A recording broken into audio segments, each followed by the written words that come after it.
La viuda pobre y sus 3 hijas. Hubo hace muchísimos años un gran señor que poseía incalculables riquezas, pero no era feliz por carecer de heredero a quien entregárselas a su fallecimiento. Así llegó a la madurez, sintiéndose cada día más viejo, y en este estado de ánimo acudía semanalmente a misa, acompañado de su esposa, para pedir a Dios que le concediera un hijo. En esta triste situación permanecieron muchos años. Finalmente les nació un robusto niño, pero la noche anterior tuvo el padre un sueño extraño. Le pareció ver a un anciano que le predijo el nacimiento de un varón, anunciándole que debía procurar que no tocara el suelo con los pies antes de cumplir los 12 años, si no quería que le sucedieran irreparables desgracias. Innumerables nodrizas a quienes se le confió el cuidado del tierno infante recibieron oportunas instrucciones para que no le permitieran tocar el suelo hasta llegar a la edad fijada. Ya habían transcurrido 11 años y 11 meses desde el día de su nacimiento. Se aproximaba la fecha en que el maleficio fatal dejaría de existir. Los padres, contentos, se proponían dar una fiesta para conmemorar el fausto suceso. De repente, una mañana, antes del cumpleaños, hubo un temblor de tierra. La nodriza, que tenía en sus brazos al niño, lo dejó caer asustada. Cuando quiso recogerlo, no lo encontró. Había desaparecido como si se lo hubiese tragado la tierra. Atraídos por sus gritos y lamentaciones, acudieron los demás empleados de la casa y poco después se presentó también el padre. Muy alarmado al observar la inquietud de los domésticos, preguntó dónde estaba su hijo. Y la nodriza, temblando como las hojas del álamo y con los ojos arrasados en lágrimas, le refirió lo sucedido.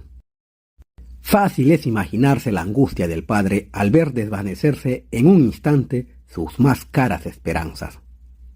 Inmediatamente despachó varios hombres en todas direcciones, encargándoles que no volvieran sin su desaparecido hijo. Rogó, suplicó, vertió dinero a manos llenas y prometió crecidas recompensas. Pero todo fue inútil. La tierna criatura no pudo ser hallada. Había desaparecido, tal vez para siempre. Pasó el tiempo. Un día el afligido padre se enteró de que en una de las más amplias habitaciones de su casa se percibía al llegar la medianoche un rumor de pasos y el sonido inconfundible de quejas amargas exhaladas por una garganta humana. Deseoso de averiguar la causa de aquella anomalía, con la intuición de que aquel descubrimiento podía llevarle tal vez al conocimiento de lo que tan ardientemente deseaba, hizo pregonar en todas las aldeas de sus dominios que entregaría mucho dinero a quien se atreviera a pasar una noche en el interior de la estancia de referencia. No faltaron personas que se prestaron a hacer la prueba, pero ninguno llegó al fin. Cuando a la medianoche empezaban a percibirse los gemidos, todos salían disparados, prefiriendo conservar la vida pobres a arriesgarla por dinero. De ese modo, el noble hombre permanecía todavía en la duda de que el autor de aquellos gemidos fuese su hijo o alguna ánima en pena. Sucedió empero que en las inmediaciones del pueblo habitaba una pobre viuda, molinera de profesión y madre de 3 hijas de notable hermosura.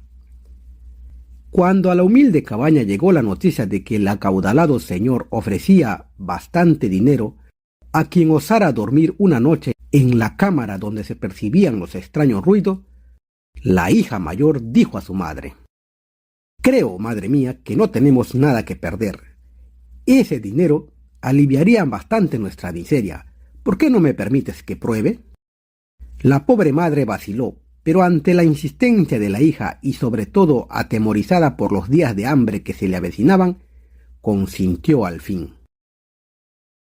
Al día siguiente, la mayor de las hijas de la molinera se encaminó resueltamente a la casa del hombre. «Vengo a dormir esta noche en la cámara de los duendes», dijo al criado que salió a abrirle la puerta. El mismo señor salió entonces a recibirla y le preguntó: «¿No te dará miedo, muchacha?». «Bah, más miedo me da el hambre. Lo único que le ruego es que me proporcione provisiones suficientes para hacerme una buena cena, pues tengo un apetito de avestruz». El hombre ordenó que se le facilitara todo cuanto pidiera y la muchacha no se quedó corta, pues con los víveres que exigió se habrían podido confeccionar más de 12 platos distintos. Tan pronto como los tuvo en su poder, la garrida moza se encerró en la habitación, encendió una buena hoguera, puso en ella agua a calentar y luego puso la mesa y se preparó la cama. Lentamente fueron pasando las primeras horas de la velada. Finalmente dieron las 12 y apenas hubo el reloj desgranado la última campanada de la medianoche, cuando la molinera percibió los pasos de alguien que se aproximaba. Llena de temor levantó la cabeza y se encontró con un adolescente que la miraba con fijeza y que le preguntó: «¿Para quién es esa cena?». Ella repuso secamente: «Pues para mí». Se nubló de tristeza el pálido semblante del desconocido. Dirigió una nueva mirada pesarosa a la muchacha y tras algunos instantes de mutismo tornó a preguntar: «¿Para quién has servido la mesa?». «Para mí sola», contestó ella con la misma actitud que antes. La frente del mancebo se arrugó. Sus hermosos ojos azules se humedecieron. Con voz trémula dijo interrogativamente: «¿Para quién has mullido esa cama?». A lo que ella respondió con la misma indiferencia egoísta: «Para mí sola». El desconocido se echó a llorar como una Magdalena, se retorció desesperadamente las manos y desapareció. A la siguiente mañana, la mayor de las hijas de la molinera relató al hombre acaudalado todo cuanto había sucedido durante la noche, sin hacer referencia a la penosa impresión que la sequedad de sus respuestas había producido al fantasma. El desdichado padre pagó religiosamente lo prometido y se regocijó en medio de su pesar por haber logrado descorrer un tanto el velo del impenetrable misterio. Se presentó aquel atardecer la segunda de las hijas de la molinera, que había recibido instrucciones de su hermana sobre lo ocurrido y conocía las preguntas que el aparecido había de hacerle. El hombre acaudalado la acogió con grandes muestras de alegría y ordenó a sus empleados que le facilitasen todo cuanto apeteciera. Inmediatamente se trasladó ella a la sala, encendió una buena fogata, puso a hervir sus pucheros, cubrió la mesa con albo mantel y mientras se hacía la cena, tendió cuidadosamente el colchón de la cama. Al dar la medianoche, notó los pasos del desconocido que se aproximó a ella sin que la hija de la molinera experimentara el menor temor, y le preguntó: «¿Para quién has hecho esa cena?». «Para mí sola, pues», respondió ella con la misma sequedad que su hermana. Con profunda tristeza, retratada en su hermoso semblante, continuó preguntando el doncel: «¿Para quién ha servido esa mesa?». «Para mí, pues ¿para quién más?», contestó la muchacha sin volver la cabeza. El mancebo lanzó un suspiro melancólico. «¿Para quién has tendido esa cama?». «¿Para quién más va a ser? Pues para mí». Se retorció desesperado las manos del desconocido y desapareció. Cuando la segunda de las hijas de la molinera refirió al acaudalado hombre cuanto había visto y oído, éste le entregó el dinero estipulado y quedó ensimismado en profundas reflexiones. Pero aquella misma tarde se presentó en la casa la tercera y más joven de las hijas de la molinera, que se ofreció a pasar la noche en la cámara de los misterios, después de haber obtenido la aprobación de su madre, no sin gran trabajo, pues aquella amaba a su hija menor mucho más que a sus hermanas. El señor dueño la recibió con tanta deferencia como a las mayores y dispuso que se le diese lo suficiente para dar de comer a 6 personas, eligiendo él mismo los manjares y entregándole un servicio completo de platos y cubiertos para 2 personas. La muchacha penetró en la estancia, encendió el fuego y puso las vituallas a calentar, haciendo entretanto la cama. Mientras terminaba de hacerse la cena, la muchacha puso sobre la mesa un rico mantel y encima de éste los platos, los cubiertos y las servilletas, así como los vasos. Lenta, muy lentamente, sonaron las 12 campanadas de la medianoche. Inmediatamente se percibió un ruido extraño, rumores de pasos, suspiros entrecortados, quejas, llantos. Asustada, la molinerita miró en torno suyo, pero no vio a nadie. Ya iba a lanzar un grito de espanto por miedo a lo sobrenatural, cuando distinguió de repente a un pálido mancebo que la miraba con tristes ojos. Ella le sonrió entonces y lo invitó a sentarse con un gesto, pero él, antes de aceptar, le preguntó: ¿Para quién es esa cena que preparas? Pues para nosotros 2, respondió la muchacha sin vacilar. ¿Para quién has puesto esa mesa? Para nosotros 2. ¿No ves acaso los 2 cubiertos?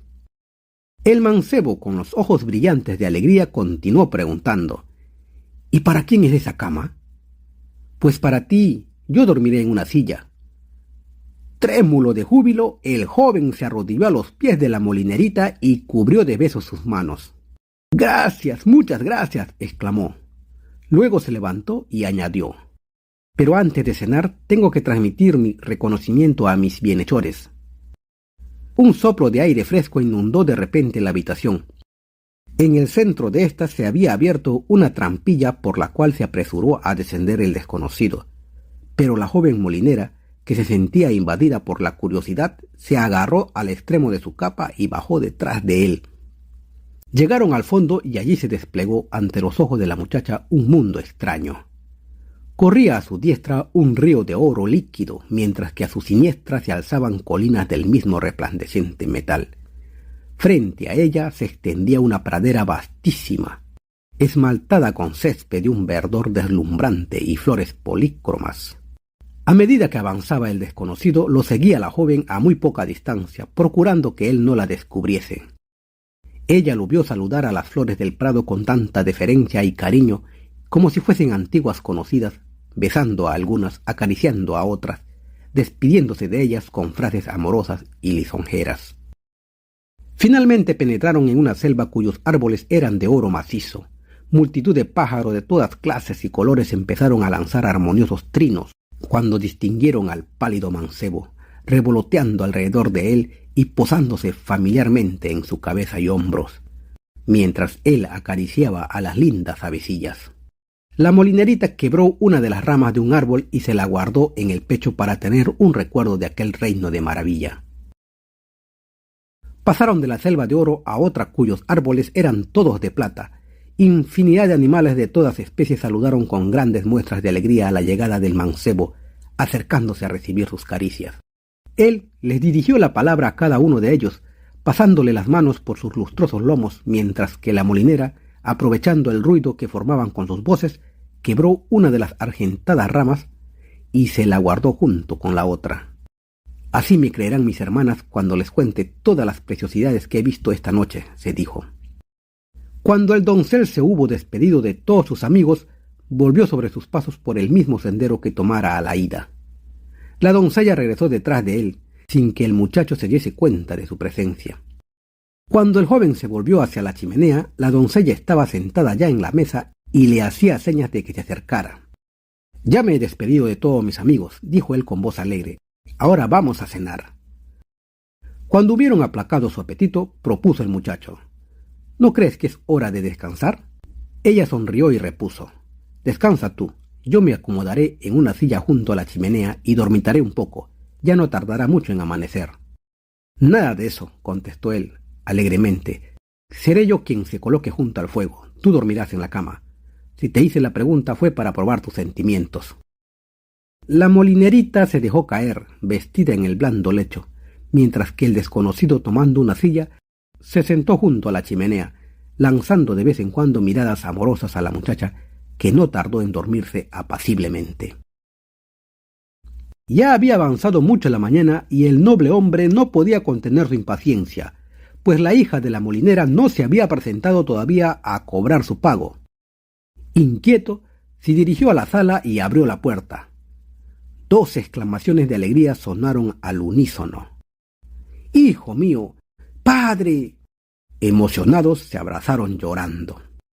La molinera se despertó, se levantó apresuradamente y las 2 ramas que cortara durante su visita al país maravilloso cayeron al suelo con metálico ruido. El joven se volvió hacia ella y al ver las 2 ramas le dijo asombrado: ¿Me seguiste hasta allá, pícara? Ruborizada, ella no respondió. Pues bien, añadió él, esas 2 ramas se convertirán en 2 hermosas casas, uno de los cuales habitaremos nosotros cuando nos casemos, y en el otro vivirá tu familia. Y así sucedió.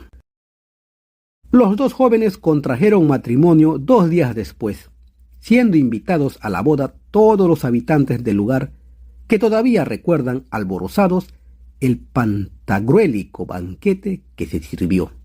Y yo, como era pequeñito, me quedé aquella noche solo en la cama, por lo que pasé un miedo terrible. Espero les haya gustado. Ángel Ruiz narró para ustedes. Nos estamos viendo en un próximo cuento. Cuídense mucho. Saludos a todos ustedes, mis amigos. Muchas gracias. Hasta la próxima.